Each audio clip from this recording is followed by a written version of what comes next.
Sunday afternoon, Thomas the Tank Engine puffs along his branch line with Annie and Clarabelle. First, they pass the water mill. Next, they come to a big farm. Then, they can see a bridge with a village nestled either side of it. This is a special place. Whenever children hear Thomas coming along, they stand on the bridge waving until he is out of sight.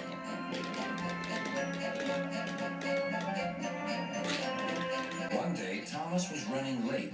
He had stopped at the signal before the bridge to talk to some new children.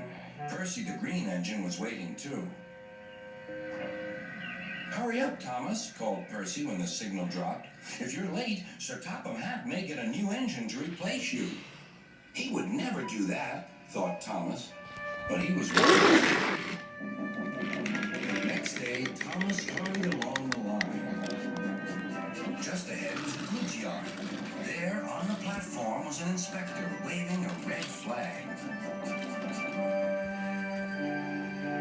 Next, Thomas saw some children. They were waving too. Something must be wrong, thought Thomas. This station is for goods, not passengers. "Help, Thomas, help! We're glad to see you," called the children. "Please, will you take us home?"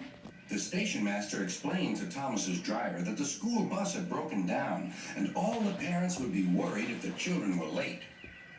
Thomas waited as the children walked down from the bridge.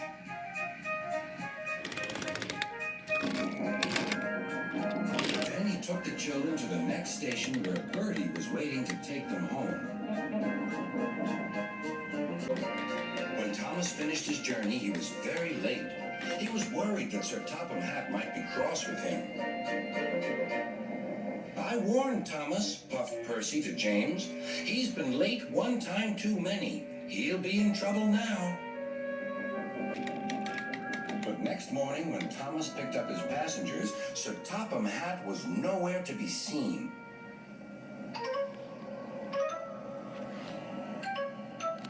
"Thank goodness," sighed Thomas.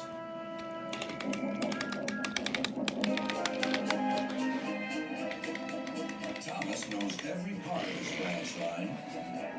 Just ahead was a stretch where the hot sun had bent the rails on the track.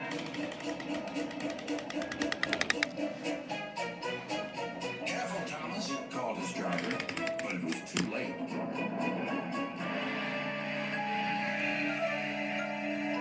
"That's done it," said his driver. "We shan't get any further today." "But what about my passengers?" asked Thomas. "Don't worry, they'll be looked after," replied his driver. While workmen repaired the line, Thomas had to shut freight cars in the yard. Bertie came to see him. "I understand you need my help again." "Yes, Bertie," replied Thomas sadly. "I can't run without my rails." Bertie set off to collect Thomas's passengers.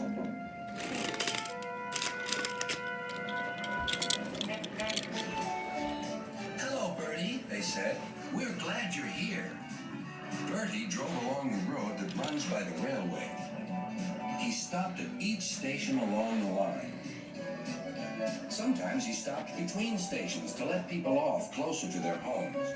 Thomas felt miserable. "I've lost my passengers to Bertie. They'll like him better than me." Sir Topham Hatt arrived. "Your branch line is repaired. I'm going to change your timetable so that you and Bertie can work together more." When Thomas reached the station, there, to his relief, were all his passengers. "Bertie is a good bus, but we missed our train rides with you," they said. Later, Thomas spoke to Bertie. "Thank you for looking after my passengers." "That's all right, Thomas. I'd like to make new friends, but I'm glad to share them with you." "You're a good friend indeed," replied Thomas, "and always will be."